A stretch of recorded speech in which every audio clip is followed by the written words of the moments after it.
जहां एक और दुनिया का एक बड़ा बुद्धिजीवी वर्ग मानवाधिकार संगठन और संयुक्त राष्ट्र लंबे समय से मृत्युदंड का विरोध कर रहा है, वहीं सिंगापुर फिर से 2021 के बाद 2023 में फांसी की सजा देने के चलते चर्चा में आ गया है।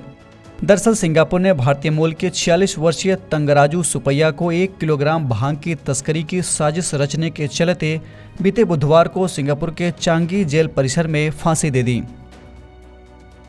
तंगराजू सुपैया को अक्टूबर 2018 में मिसयूज ऑफ ड्रग्स एक्ट के तहत सिंगापुर के उच्च न्यायालय ने दोषी ठहराते हुए फांसी की सजा सुनाई थी। आपको बता दें कि फांसी की सजा को लेकर संयुक्त राष्ट्र मानवाधिकार कार्यालय समेत अंतर्राष्ट्रीय संगठनों की ओर से सिंगापुर सरकार से तत्काल पुनर्विचार करने की भी मांग की गई थी। साल 2017 में तंगराजू को लगभग 1 किलोग्राम भांग के साथ पकड़ा गया था। मुकदमे में तंगराजू को दोषी भी ठहराया गया था। इसके बाद साल 2018 में उसे फांसी की सजा सुनाई गई थी। इस फैसले को वहां के कोर्ट ऑफ अपील ने भी बरकरार रखा था। इसके बाद इस पर विचार करने के लिए अंतर्राष्ट्रीय एजेंसियों ने कोशिश भी की थी, लेकिन अफसोस की सरकार ने अपने फैसले को नहीं बदला। तंगराजू के परिजनों ने सजा में क्षमादान की भी गुहार लगाई थी, लेकिन उनकी इस याचिका को खारिज करते हुए तंगराजू को फांसी दे दी गई। आपको बता दें कि सिंगापुर दुनिया के उन 35 देशों में से एक है जो नशीली दवाओं के अपराधों के लिए मौत की सजा का प्रावधान करता है।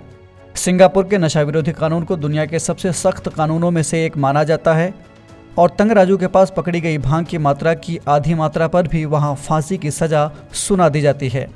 इस मामले की आलोचना लगातार जारी है, जिसके पीछे के कई तर्कों पर नजर डाले तो ये सही भी लगता है। दरअसल पिछले कुछ सालों में दुनिया के कई हिस्सों में भांग को अपराध वाले नशे की श्रेणी से बाहर कर दिया गया है, क्योंकि दुनिया के कई देश भोजन और पेय पदार्थों में भी भांग का इस्तेमाल कर रहे हैं।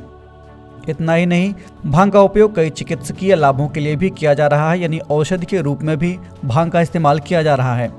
इसके चलते फांसी की सजा को उचित फैसला नहीं कहा जा सकता।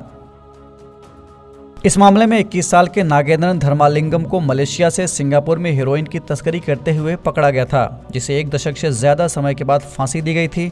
भारतीय मूल के नागेंद्रन की फांसी पर भी संयुक्त राष्ट्र और ब्रांसन समेत कई अन्य मानवाधिकार समर्थकों में वैश्विक आक्रोश फैल गया था, क्योंकि नागेंद्रन को मानसिक रूप से अक्षम भी पाया गया था। इस एपिसोड में इतना ही। हम फिर मिलेंगे एक नए कार्यक्रम के साथ। तब तक के लिए इजाजत दीजिए। नमस्कार।